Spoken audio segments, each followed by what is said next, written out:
Jumbo,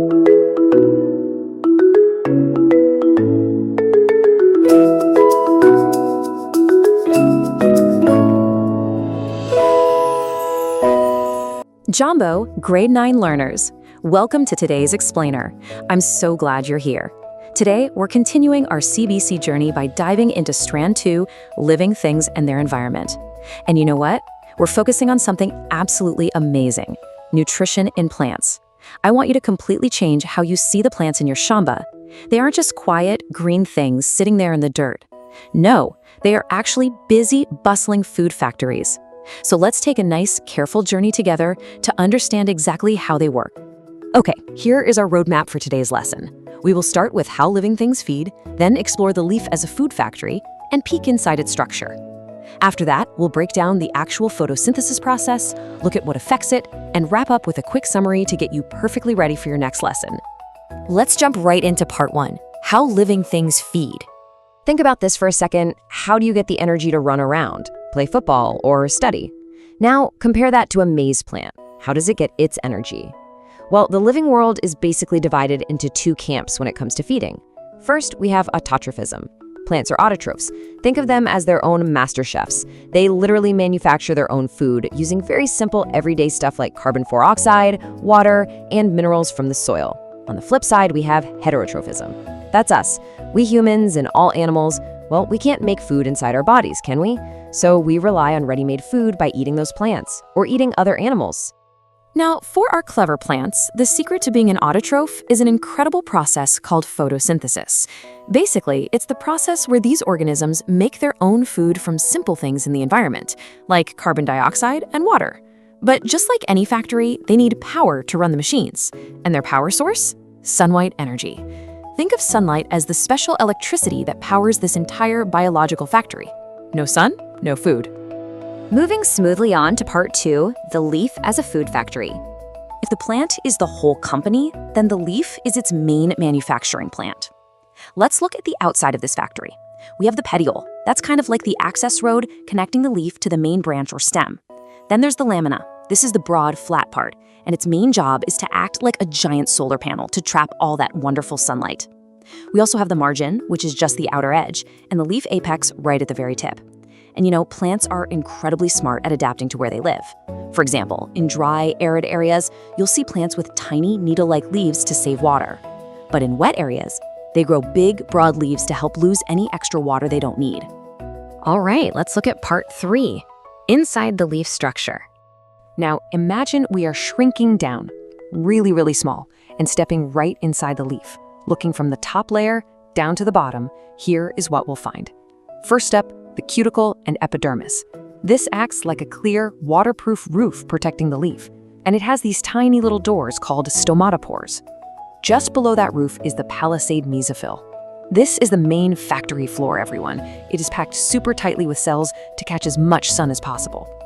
Underneath that, we have the spongy mesophyll. Now these cells are packed quite loosely, leaving large air spaces so gases can circulate easily. Finally, we reach the vascular bundle. These are basically the plumbing pipes. The xylem brings fresh water in from the roots, and the phloem transports the manufactured food out to the rest of the plant. I mentioned just a moment ago that the top palisade layer is packed with cells. Well, inside those cells are the actual manufacturing machines, and we call them chloroplasts. A chloroplast is this neat, oval-shaped organelle with a double membrane.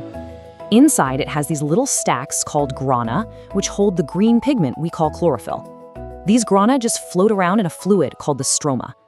This organelle right here is where all the actual magic, the heavy lifting of photosynthesis happens.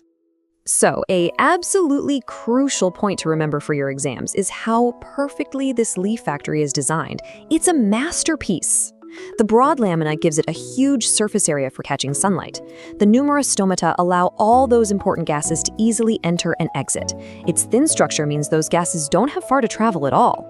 Those palisade cells, they are placed right at the top, perfectly positioned to absorb maximum sunlight. And that transparent epidermis lets the light shine straight through to the factory floor. It really is a brilliant setup, isn't it? Let's transition to part 4, the photosynthesis process itself. We know what the factory looks like on the inside, so let's see how the machines actually turn raw materials into food.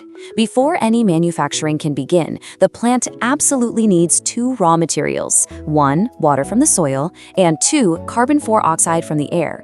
But just having materials isn't enough. The process also requires two specific conditions. It needs light energy to power the reaction, and it needs chlorophyll to actually trap that light. Let's break down how this works. Photosynthesis actually happens in two different shifts. First up is the light stage, which takes place in the grana. Here, the energy from sunlight is used to literally split water molecules apart into hydrogen ions and oxygen gas. This also creates some super energy-rich molecules called ATP. Then we move to the dark stage. Now, this part doesn't actually need light, and it happens in that fluid we call the stroma. Powered by the ATP from the first stage, carbon dioxide combines with those hydrogen ions to finally build simple carbohydrates, sugars, and a little bit of water is formed too. I want to quickly highlight a very important scientific term from that light stage: photolysis of water. Now, photo means light, and lysis means splitting. So this simply means using sunlight energy to split water molecules. And why should we care about this? Well, when that water is split, oxygen gas is released. That's right, every single breath of oxygen we take every day comes right from this exact moment in the plant's factory. Now, you might be wondering what happens to those simple sugars made in the dark stage. Well, the plant has a very clever survival trick. If it just left the food as simple sugars, it would completely mess up the plant's internal water balance. The guard cells around the stomata would absorb way too much water, swell up, and could even burst. So, to prevent flooding its own factory, the plant quickly converts those simple sugars into starch. Starch is osmotically inactive, meaning it doesn't mess with the water balance, making it perfectly safe to store away. Okay, moving right along to part 5, what affects photosynthesis? Just like a real-world factory, the conditions outside can either speed up production or slow it way down. There are 4 main factors to remember here. First, carbon dioxide. Basically, if there's more of it in the air, the plant can make food faster, at least up to a certain point. Second, light intensity. Brighter sunlight means a faster process. Interestingly, plants actually prefer red and blue wavelengths of light. Third is temperature. The factory's sweet spot, its optimum rate, is between 35 and 40 degrees Celsius. But if it gets hotter than 40 degrees, the enzymes controlling the reactions will actually die or denature, and the whole process crashes. Lastly, water. If there's a severe drought or shortage of water, the factory will drastically slow down. Now, in science, we don't just guess, we love to test things to prove they're actually true. So how do we prove photosynthesis produces oxygen? We can set up a brilliant little experiment using a water plant, like Elodia, because it's already used to working under low light underwater. We place it in a beaker with some sodium hydrogen carbonate, which is just a fancy way to give it extra carbon dioxide, put it out in the bright sun, and collect the gas bubbles it makes in a test tube. If we take a glowing wooden splint and put it in that gas, and it relights into a flame, boom, we know for sure that gas is oxygen. But wait, before we can do experiments on leaves to see if they've made food, we have to do a very crucial step called destarching. This simply means we place the plant in a dark cupboard for about 48 hours. Why? To make absolutely sure it uses up all its previously stored starch. It's like wiping the chalkboard clean. That way, we start with a clean slate and know that any new starch we find was made exactly during our experiment. Once we have our destarched plant, we can test for those different factors. To test if light is really needed, we take a leaf, cover part of it with light-proof foil, leave it in the sun, and then test it for starch using iodine. Only the uncovered part that got sunlight will turn that deep black-blue color. Next, to test for carbon dioxide, we put a leaf inside a flask with sodium hydroxide pellets.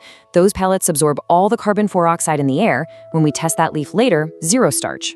Finally, to test for chlorophyll, we use a variegated leaf, the ones with patches of green and yellow.